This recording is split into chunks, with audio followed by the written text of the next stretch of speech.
गुलबर्गा शहर में नबी cafe dairy farm एक ऐसा नाम है जहां भरोसे के साथ 100% प्योर, ताज़ा और क्वालिटी गाय और भैंस का दूध मिलता है।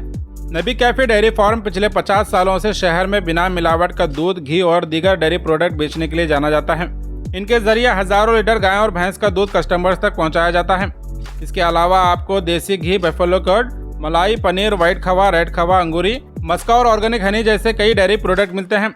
ये सभी प्रोडक्ट पूरी तरह से साफ सुथरी प्रोसेसिंग के साथ क्वालिटी और टेस्ट का पूरा ख्याल रखते हुए तैयार किए जाते हैं।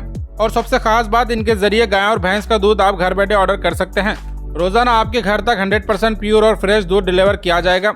इसके अलावा शादी, पार्टीज, फंक्शन और होटल्स के लिए बल्क ऑर्डर्स भी एक्सेप्ट किए जाते हैं। नबी कैफे डेयरी फार्म गुलबर्गा शहर के खमर कॉलोनी, रफीक चौक, कन्नौर हॉस्पिटल के बिल्कुल अपोजिट मौजूद है।